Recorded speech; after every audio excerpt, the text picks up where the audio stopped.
আসসালামু আলাইকুম। শুরু করছি হৃদয় রাঙানো প্রেম গল্পটি। লেখনীতে সিনথি ইসলাম সীমা। পর্ব নাম্বার 23। তুমি তলে তলে টেম্পো চালাও, আমরা করলেই হরতাল, আমরা করলেই হরতাল মামা, আমরা করলেই হরতাল। রাতের নীরবতা চিরে সহসা তিনটি কণ্ঠ সমস্বরে গেয়ে উঠল গানের লাইনগুলো। পরিচিত চায়ের টঙের সামনে এসে মাত্র দাঁড়িয়েছে কৃষাণ।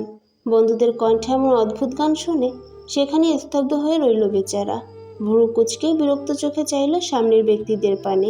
এগিয়ে এসে টেবিলে বসল সে। বন্ধুদের উদ্দেশ্যে বলল, কে আজগুবি গান গাচ্ছিস? আগে আগেই মাল খেয়ে এসেছিস নাকি? ভোর সকালে বাইকে মেয়ে নিয়ে ঘোরাই বুঝি তোমার পার্সোনাল কাজ? রবির কথায় চমকে উঠল কৃষাণ। অবাকের সপ্তম আকাশে পৌঁছে যাওয়ার কণ্ঠে বলল, মানে? আবার মানে লাগাও? ভাগ্যিস রেশমার দোকানদার কাকায় দেখছিল, নয়তো এই তাজা খবর আমাদের কানেই আসতো না। কৃষাণ আসার খানিক আগেই দোকানদার কাকার থেকে এই তথ্য জেনেছে তিন বন্ধু। সকালে যখন এই পথে হুমায়রাকে নিয়ে বাড়ি ফিরছিল কৃষাণ, তখন নাকি দোকান থেকে সেই দৃশ্য স্পষ্ট দেখেছেন রেশমত ব্যাপারী। অতি পরিচিত হয় কৃষাণকে চিনতে মোটেও বেগ পোহাতে হয়নি তার। এবেলায় এসে দমে গেল কৃষাণ। বুঝতে পারল মুখ না খুলে উপায় নেই। অগত্যা বলল, ওইটা ইকরার বান্ধবী ছিল, কালকে ইকরার বিয়ে, তাই আনতে গিয়েছিলাম। কুচকানো ভুরু জোড়া আরও বেশি কুচকে গেল তাদের। চোখে মুখে অবিশ্বাসের ছাপ ফুটে উঠেছে। অভি সরু চোখে কৃষাণের দিকে তাকিয়ে বলল, সত্যি? আমার তো মনে হচ্ছে তোর গার্লফ্রেন্ড। থাপ্পড় দিয়ে গাল লাল করে দিব। বলেছি না এটা ইকরার বান্ধবী। আমার ওসব গ্রিল ফ্যান থাকলে তো মেসেজ করতেই দেখতি লাফাঙ্গা। Grill fan? গ্রিল ফ্যান নয় তো কি, সারাদিন গলায় ঝুলে থাকে শুধু। তার কথার মাঝেই জানিয়ে এগিয়ে আসলেন রেশমত ব্যাপারী। কাপটা কৃষ্ণের দিকে এগিয়ে দিয়ে বললেন, মেয়ে তো মনে হয় এক্কেবারে খাসা, দূর থেকে দেখেই মনে হচ্ছিল। মনে হয়। কাপটা হাতে নিয়ে এমনভাবে উত্তর করল কৃষাণ যেন সেই রমণীকে ভালো করে চেনেই না সে। মামা, তাহলে আমার সাথে সেটিং করিয়ে দে না তোর বোনের বান্ধবীটাকে, একেবারে ভালো হয়ে যাব পাক্কা। খুক খুক করে কেসে উঠল কৃষাণ। মাত্রই চায়ের কাপে চুমুক বসিয়েছিল ছেলেটা। অপ্রত্যাশিত কথাখানা কর্ণপাত হতেই ভীষণ খেয়ে শ্বাস প্রশ্বাস গলায় আটকে গেল। অবস্থা বেগতিক দেখে তার দিকে তাড়াহুড়ো করে পানি বাড়িয়ে দিল সাইফুল। ঢক ঢক করে বোতলখানা খালি করলো। নিজেকে ধাদস্ত করলো খানিক। পরপর সময় না নিয়েই জোরে সোরে একটা লাথি বসালো অভির পা বরাবর। বলল, আরেকবার এটা শুনলে তোর জবান কেড়ে নেব আমি। কেন? আমি তো বললাম একেবারে ভালো হয়ে যাব। দরকার হয় মুজুর থেকে হুজুর হয়ে যাব, তাও একটু। অভি! কৃষাণের চড়া কণ্ঠে মাঝপথেই থেমে গেল অভি। অসহায় মুখে বলল, এমন কেন করছিস তুই? তার সাথে বাকিরাও তাল মেলালো। আসলেই তো, এমন করছিস কেন কৃষাণ? ও তো বললেও ভালো হয়ে যাবে, আর তুই এমন চেতে উঠছিস কেন? ব্যাপার কি বল তো? রাগ পুরো মাথায় চড়ে বসেছে কৃষাণের। বন্ধুদের শান্ত স্বরে বলা কথাগুলো গায়ে জ্বালা ধরিয়ে দিচ্ছে। ছেলেটা কোনো কিছু না ভেবেই রাগে কটমট করতে করতে বলল, এটা তোদের মামি হয়, লাফাঙ্গা কোথাকার। বড়সড় একটা বজ্রপাত পড়ল রেশমত ব্যাপারীর ছোট্ট দোকানটায়। চোখ যেন কোটো থেকে বেরিয়ে আসতে চাইছে ছেলেগুলোর। তিন জোড়া মার্বেল আকৃতির চোখ একসাথে নিক্ষিপ্ত হলো কৃষাণের উপর। কিছুক্ষণ নীরবতা পালন করে সহসা তিনজন একত্রে চেঁচিয়ে উঠল, মামি? এর মানে তোর বউ? থতমত খেয়ে গেল কৃষাণ। নিজের কথার জালে বেচারা নিজেই কট খেয়েছে। রাগের মাথায় মুখ দিয়ে যা এসেছে তাই বলে দিয়েছে। এবার বন্ধুদের শকুনি দৃষ্টিতে আর চোখ বোলালো সে। পরপর থেমে থেমে কথা ঘুরিয়ে বলল, আরে আমার বউ হতে যাবে কেন? তাহলে মামি কিভাবে হয়? ও বিবাহিত। আর তোরা তো শুধু আমাকে না, বরং সব ছেলেকেই মামা বলিস। সেই হিসেবে ও তোদের মামিই হবে। সুতরাং নজরের হেফাজত কর। প্রশ্নসূচক দৃষ্টিতে চোখাচোখি করল সামনের ব্যক্তিরা। অভিমুখ কালো করে বলল, বিবাহিত?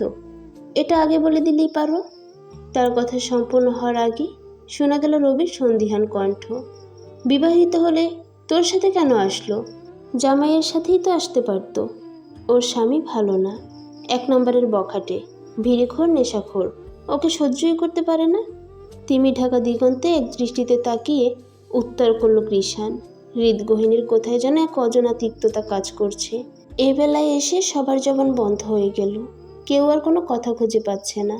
চোখ বেয়ে অনর্গল জলধারা গড়িয়ে পড়ছে হুমায়রার, বা চোখটা ভয়ঙ্কর লাল হয়ে উঠেছে।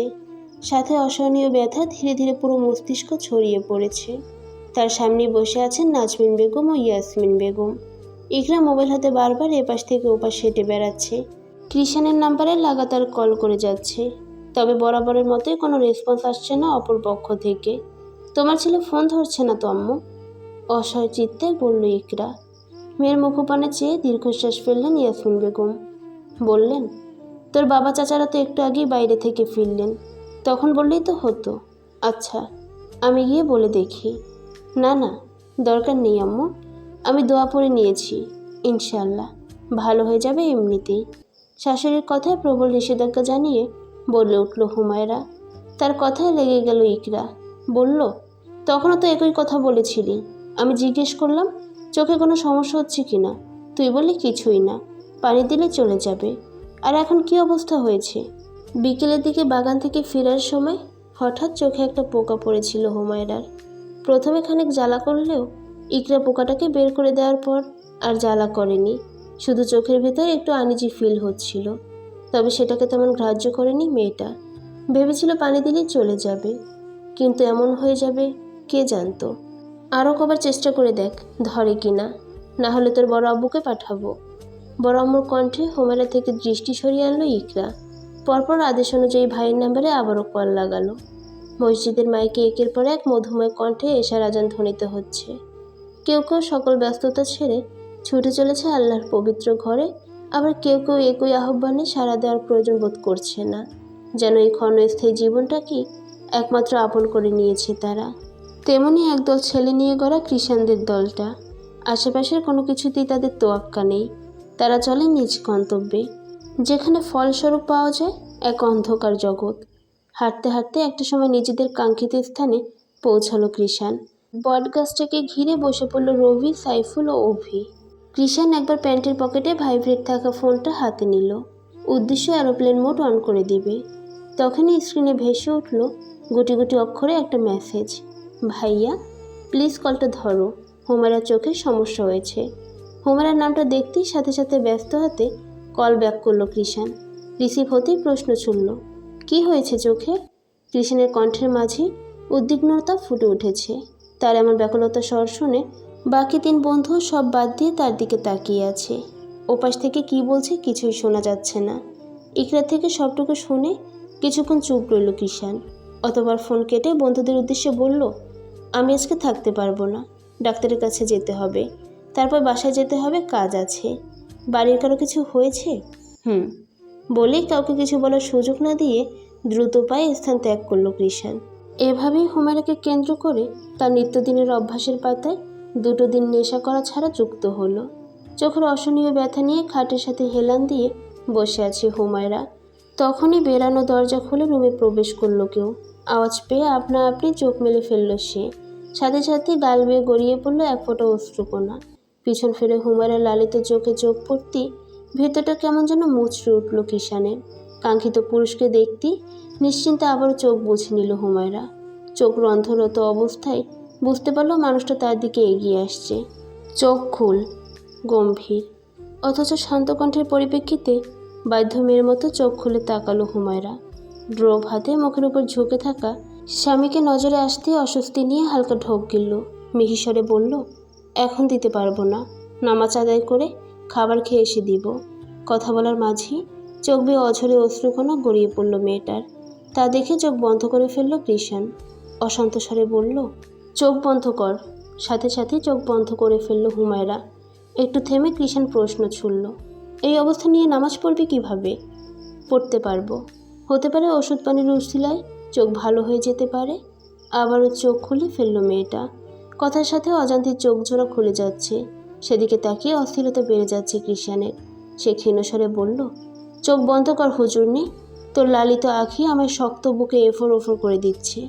শেষে কথাটা শুনতে পেল না হুমায়রা, কারণ কৃষাণ শোনার মতো করে বলেইনি। স্বামীর কথা মতো চোখ বন্ধ করে নিল রমণী। এমনিতেও তার নিজেরই কষ্ট হয় চোখ খুললে, তবে না খুলেও থাকতে পারে না। আর যেন চোখ খুলতে না দেখি। হুমায়রার বন্ধ চোখে তাকিয়ে শাসানো সুরে বলল কৃষাণ, একটু ইকরাকে ডেকে দিন। কেন? আপনি তো বললেন চোখ না খুলতে। চোখ না খুলে নামাজ ঘরে যাব কিভাবে আমি? কিছুক্ষণ নীরব রইল পরিবেশ। সময় নিয়ে সামনে থাকা উত্তর আসলো, আমি নিয়ে যাচ্ছি। মুখে মুচকি হাসি ফুটল হুমায়রার। খুব করে ইচ্ছে হলো মানুষটাকে একবার দেখে নিতে। তবে নিজের এই বাসনাকে নিয়ন্ত্রণ করে বিছানা ছেড়ে দাঁড়িয়ে পড়ল। চোখ বন্ধ রেখেই হাত বাড়িয়ে বলল, চলুন। হুমায়রার হাত বাড়ানো হাতের দিক চেয়ে কী যেন ভাবছে কৃষাণ। এদিকে কাঙ্ক্ষিত ব্যক্তির কোনোরূপ সাড়া না পেয়ে কপালে ভাঁজ পড়ল হুমায়রার। মুখ খুলে কিছু বলতে নেবে এর আগে নিজেকে শূন্য অনুভব করল। বিস্ময় হতবিলম্ব হয়ে তৎক্ষণাৎ কৃষাণের গলা পেঁচিয়ে ধরল মেয়েটা। মিহিস্বরে থেমে থেমে বলল, এটা কি করলেন? গন্তব্যে পৌঁছানোর সিক্রেট পথ খুললাম। সে পাথর প্রতীক হিসেবে কেবল একজনকেই ঠাঁই দিলাম। শেষের লাইনটা মনে মনে বলায় কানে পৌঁছালো না হুমায়রার। প্রথম বাক্যটা শুনতেই মেয়েটা চুপ মেরে গেছে। লজ্জায় গাল দুটো রক্তিম বর্ণ ধারণ করেছে। ভিতর দেশে বইছে প্রবল সুনামি। সজ্ঞানে আজ প্রথম কৃষাণ তাকে কোলে নিয়েছে। ব্যাপারটা যতটা আনন্দ দিচ্ছে ততটাই লজ্জা গ্রাস করছে। মেয়েটা নড়চড়হীন নেতিয়ে রইল স্বামীর কোলে। এদিকে হুমায়রার মুখপানে অপলক দৃষ্টিতে তাকিয়ে আছে কৃষাণ। ফোলা ফোলা চোখ, হালকা লালিত কপল, শুকনো ঠোঁট, সব মিলিয়ে এক অন্যরকম মায়া কাজ করছে হুমায়রার মুখে। সেই মায়ায় ঝালে ধীরে ধীরে গভীরভাবে জড়িয়ে যাচ্ছে যেন কঠোর সত্তা। দুটো পাউরুটি একসাথে করে তার মাঝে ক্রিম লাগিয়ে হুমায়রার সামনে দিল কৃষাণ। একটি রুটি তার হাতে ধরিয়ে দিয়ে বলল, খাওয়া শুরু কর। খাবার টেবিলে বসে চোখ বন্ধ রেখেই খাওয়া শুরু করলো হুমায়রা। টেবিল অবধি কৃষাণের কোলে চড়েই এসেছে সে। শুধু তাই নয়, অজু করা থেকে জায়নামাজে বসা অবধি সবটা সময় কৃষাণের কোলেই ছিল। রুটিতে একটা কামড় বসিয়ে হুমায়রা বলে উঠল, আপনি খেয়েছেন? হুম। হুমায়রার বরাবর অপর পাশের একটা চেয়ারে বসতে বসতে উত্তর করল কৃষাণ। পরপরে লাইটার জ্বালিয়ে একটা সিগারেট ধরিয়ে দিল। চারিদিকে ছড়িয়ে পড়ল নিকোটিনের বিষাক্ত গন্ধ। কান্নার দরুন নাক বন্ধ থাকায় সে গন্ধ বেশি একটা প্রভাব ফেলল না হুমায়রার মঝে। তবে বুঝতে পারল কৃষাণ সিগারেট খাচ্ছে। সে ওসবে মনোযোগ না দিয়ে জিজ্ঞেস করল, কি খেয়েছেন? বার্গার। কোনোরূপ ঘাড়তেরামি ছাড়াই শান্ত কণ্ঠে জবাব ভেসে আসলো। মানুষটার শান্ত কণ্ঠে খানিক সাহস পেল হুমায়রা। বলল, আপনি সবসময় এসব হাবিজাবি খেয়ে কেন নিজের ক্ষতি করছেন? কথাটা মোটেও পছন্দ হলো না কৃষাণের। সে কপাল কুঁচকে বলল, তাতে তোর কি? তোকে না আমার ব্যাপারে ভাবতে নিষেধ করেছি? আমি না ভাবলে কে ভাববে? আমার তো এক আপনি ছাড়া আর কেউই নেই। আপনার কিছু হলে আমি কার পরিচয় বাঁচব? কথাগুলো কর্ণপাত হতেই থমকালো কৃষাণ। হাতে থাকা সিগারেটটাও যেন পড়ে যেতে চাইল। সকল বিরক্তির লোপ পেয়ে হৃৎকোটরে আছড়ে পড়ল এক প্রশান্তিময় অনুভূতি। কুচকুচে কালো মণিবিশিষ্ট চোখ জোড়া যেন পলক ফেলতে ভুলে বসল। অপলক চিত্তে তাকিয়ে রইল সামনে থাকা রমণীর মুখপানে। পরিবেশ অত্যাধিক শান্ত হয়ে যাওয়ায় হালকা চোখ মেলে মানুষটার দিকে তাকালো হুমায়রা। অমনি অকস্মাৎ চোখাচোখিতে ভরকে গিয়ে চোখ বন্ধ করে ফেলল। কিছুক্ষণ নীরব থেকেও যখন উত্তর পেল না, তখন মিনমিন করে বলল, কিছু বলছেন না যে? চুপচাপ খাবার শেষ কর, তোকে ডোরক দিয়ে ঘুমাবো আমি। বখাটে স্বামী। এভাবেই তো ঘরে ফিরে মধ্যরাতে এখন নাকি ঘুমাবে। আনমনে বিড়বিড় করলো হুমায়রা। বুঝতে পারলো সামনের ব্যক্তির সাথে কথা বাড়িয়ে লাভ নেই। অগত্যা চুপচাপ খেতে লাগলো। তুলে বিছানায় এনে হুমায়রাকে তার বালিশ সোজা করে শুইয়ে দিল কৃষাণ। পরপর ড্রোপ হাতে কিছুটা ঝুঁকলো হুমায়রার উপর। মানুষটার তপ্ত নিঃশ্বাস চোখ মুখে পড়তেই ক্ষণে ক্ষণে শিউরে উঠছে মেয়েটার পেলব কায়া। তবে উপরে উপরে নিজেকে সম্পূর্ণ স্বাভাবিক রাখার চেষ্টা চালালো। এর মাঝে ভেসে আসলো মানুষটার অত্যাধিক মোলায়েম স্বর, চোখ খোল। ভেতরে সকল অস্থিরতা সাইডে রেখে স্বামীর আদেশ মোতাবেক চোখ খুলে তাকালো হুমায়রা। আর একটু ঝুঁকে এলো কৃষাণ। এবার দুজনের নিঃশ্বাসই ভারী হতে লাগলো। কৃষাণের শ্বাস স্বাভাবিক তুলনায় দ্রুত বলে মনে হলো হুমায়রার কাছে। মানুষটাকে কেমন যেন অস্বাভাবিক লাগছে। বারবার হাত দিয়ে ঘাড় ডলছে। এইটুকুতেই কপালে বিন্দু বিন্দু ঘাম দেখা যাচ্ছে। বেশিক্ষণ দেরি করল না কৃষাণ। সতর্ক চিত্তে তার দু চোখে ড্রপ দিয়ে দিল। তৎক্ষণাৎ চোখ খিঁচে নিল হুমায়রা। সেদিকে এক পলক তাকিয়ে নিজের জায়গায় ফিরে এলো কৃষাণ। লাইট অফ করে ওপাশে শুয়ে পড়ল। মনে মনে আওড়ালো, এই মেয়ের কাছে গেলে এমন বুক কাঁপে কেন আমার? কেমন যেন অস্থির অস্থির লাগে। পরবর্তী পর্বটি শোনার জন্য অবশ্যই পাশে থাকবেন। গল্পটি ভালো লাগলে চ্যানেলটি সাবস্ক্রাইব করে দিবেন। সেই পর্যন্ত ভালো থাকবেন। আল্লাহ হাফিজ।